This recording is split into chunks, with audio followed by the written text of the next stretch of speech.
You had a feeling with Tanner Roark going on the mound for the Blue Jays and Garrett Cole pitching for the Yankees that this game would be a complete and utter disaster. And if you guessed that, like myself, you would have been totally right as the Blue Jays lost 12-1 to the Yankees today. Roark was bad. Chase Anderson came in. He was bad. Wilmer Font was terrible. And nobody can really blame the offense. You were facing Garrett Cole. You actually scored a run against Garrett Cole this time around. And I think they didn't score. Did they score against Cole last time out? I don't think they did. Or they scored 1 over 7 innings against Cole. This time they had 2 more hits against Garrett Cole, but they walked twice last time. They didn't walk this time. But in the end, the Blue Jays got smushed, and as you would expect, they lost. Period. I mean, that's all it was. Right from the get-go was bad. 2 runs in the first inning. And I'm sitting here, and if you guys follow the Instagram page, by the way, follow up the link in the description, the Instagram page. I posted an Instagram thing. Go check it out if you have not done so already, guys, because I'm not going to say what it is if you want to check it out. And if you don't follow Blue Jays Center on Instagram, you would have not seen them post a tweet by, Sportsnet Stats? Yeah, opponents are batting .400, 8 for 20 versus Blue Jays Tanner Roark this season in the 3rd time through the order. Hence why Charlie does not like him facing the 3rd time through the order, and why he got so mad 2 starts ago for not pitching 3rd time through the order. Numbers don't lie. Pitch better. But he's been awful this year as Tanner Roark, and I think at this point you do not expect him to see the postseason at all. And if you do, it's, someone got lit up or you're lighting a team up and you just need to get some innings out of your, less leveraged guys. Then you might use a Tanner Roark. Otherwise, no, I don't see it happening. Even though you signed him to a 2-year deal at $12 million, it doesn't matter. It does not matter. He was terrible. The only run the Blue Jays had in the game today was a solo shot from Kevin Biggio to left center field on a 1-1 pitch, his 7th home run of the year. But guys, like I said, in the end, the Blue Jays offense just was not good enough whatsoever. Vladimir Guerrero Jr. went 1 for 3 in the game, so going off his 3 for 3 with a walk yesterday, he goes 1 for 3 today, so good job there. Biggio goes 1 for 3, like we said, with a run scored in the RBI, the only home run there. Grichuk went 1 for 3. Alejandro Kirk continues to hit. He was 1 for 3 in the game, and Jonathan Davis went 1 for 3, but that was it. Offense was bad. Pitching was terrible. I mean, let's go to that real quick. Tanner Roark, 4 1/3, 7 hits, 6 runs. All 6 were earned. He didn't walk a batter, and he struck out 4, but 6 runs over 4 1/3 is just not good enough. Thomas Hatch, he struggled. He's been struggling a lot lately. 2/3 of an inning, 2 hits, 1 run. It was an earned run and a strikeout for Thomas Hatch. Chase Anderson was pretty good up until a 3-run shot. He went 2 2/3, 3 hits, 3 runs, all 3 were earned, struck out 5, and walked 1. But again, a 3-run shot, or no, sorry, it wasn't a 3-run shot, it was a 2-run shot that he gave up, and then 1 other run at some point. But he just didn't pitch very well. And Wilmer Font has been straight up dog garbage awful. 2/3 of an inning, 3 hits, 2 runs, both were earned and walked a batter. I mean, he was awful. His ERA over the year is a 9.92 ERA. Anderson's is 7.67, and Roark is 7.01. Bottom line, they aren't seeing the playoffs, and if they do, it's mop-up garbage roll at that point in time. So guys, don't get too nervous. Don't look too much into a game like this. You just can't. Yeah, we're pushing for a playoff spot, and now we're scoreboard watching to see what the Mariners are doing and what the Angels are doing and Tigers and Orioles and whatnot. But in the end, the Blue Jays just got to win a couple of games, right? If the Mariners lose today to the Houston Astros, even if they don't lose, they're still 3 games behind the Blue Jays, which is still a sizable lead with only, 6 games remaining. Or no, 2 more against the Yankees and 5 games left, really, even less. Right? And if the Blue Jays win one of those games and they lose 1 game, it goes down to 1 game. It's just like the Blue Jays they're almost 100% going to make the playoffs. It's just a matter of winning a couple games down the stretch. That's really all you have to do at this point. And today, you had a feeling it was going to be a rough one, and it was a rough one, all right? Tomorrow, Game 3 of the 4-game set, guys, at Salem Field. Tanaka and Chase Anderson. Well, obviously that's not going to happen. It's going to be Robbie Ray on the mound for the Blue Jays in Game 3, and I feel a lot more confident in him than I do Tanner Roark, but it's not saying a whole lot.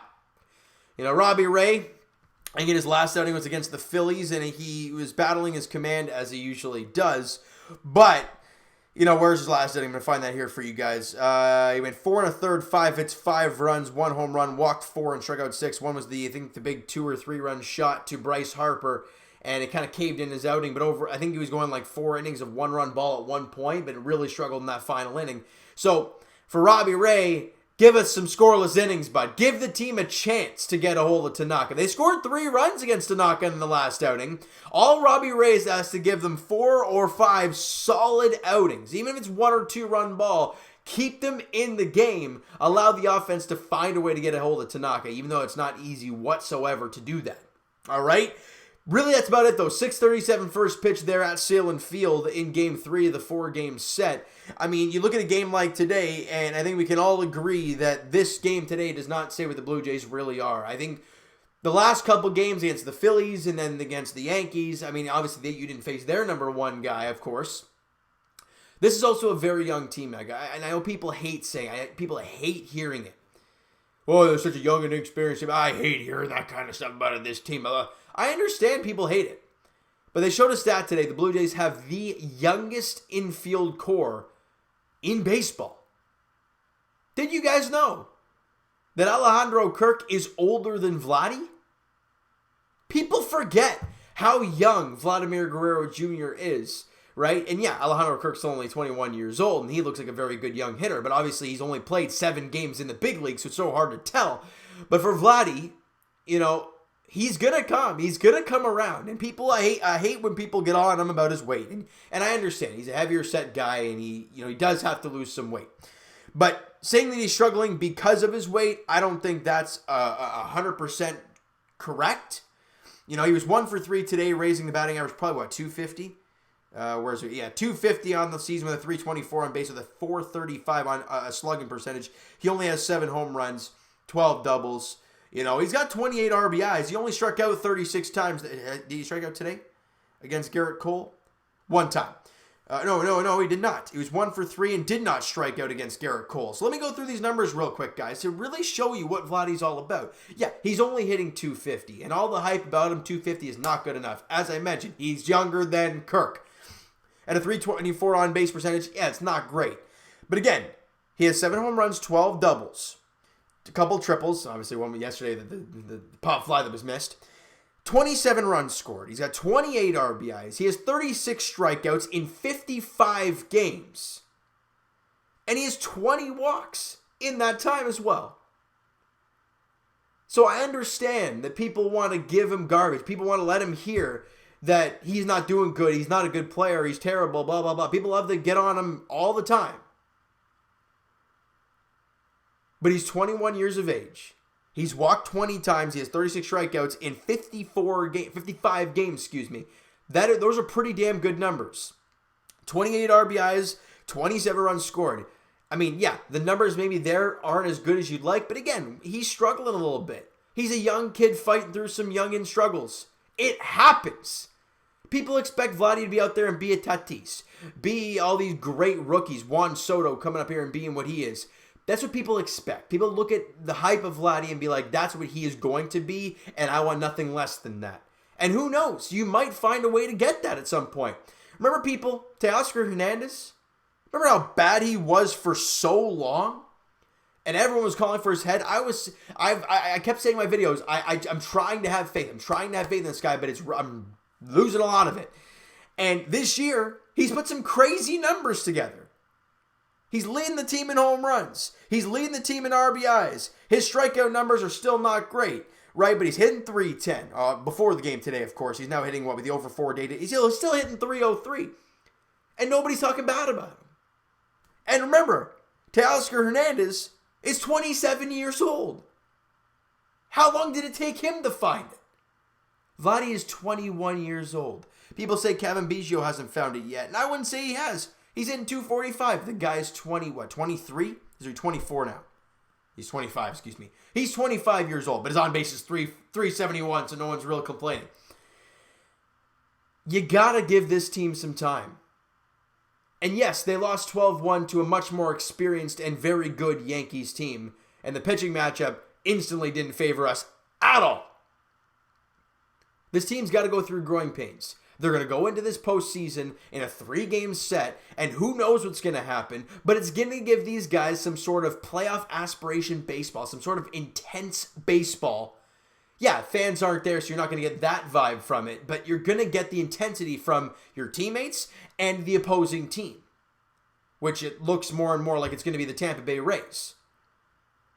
So I look at a game like today, and it doesn't bother me. Yeah, it sucks you lost 12-1. We kind of sat here and watched an absolute garbage fest. We watched Tanner Roark look like absolute garbage. Of course. It wasn't fun to watch. But do I look in this and hammer home and get mad at this team? No. Because how can you? That's all I got to say. All right? Let's wrap this thing up with this, guys. The finale of the series, Game 3 of the series goes tomorrow. It's a 6:37 first pitch. Tanaka and Robbie Ray is the pitching matchup. 6:37 first pitch at Salem Field. Jays look to bounce back. If Robbie Ray can give this team 5 solid innings, allow the offense to maybe get a little bit off of Tanaka, and who knows? Who knows what can happen tomorrow? But like I said earlier, I have a lot more faith in Robbie Ray than I do with Tanner Roark. And let's see what happens. I have no idea what's going to happen, guys. You have no idea what's going to happen. People can predict all they want, but the game of baseball, you just can't predict it, all right? So you know what, guys? That is going to do it for this one. If you enjoyed the video and did not enjoy the game today, smack the like button. Do appreciate that. Hit that subscribe button if you guys have not already. Comment down below your thoughts on the video, your thoughts on the game. I want to hear your guys' takes on this video. And if I miss anything, guys, let me know in the comments below. Twitter is down below for myself as well. Follow up, send me a DM, do all that great stuff. Also, the Instagram link is down in the description as well. All right, and I will talk to you guys, Jays Edition, in Game 3 of the 4-game set against the Yankees there tomorrow evening. 6:37 first pitch at Salem Field. Masahiro Tanaka on the mound for the Yankees, and Robbie Ray on the mound for the Blue Jays, looking to get back in the win column and just look to get a good start from your starter. And like I mentioned quite a few times before, early offense against Tanaka. Don't give him some breathing room. Don't let him get into a groove, all right? So thank you guys so much for listening and watching. Hope you guys enjoyed the video. Talk to you guys then.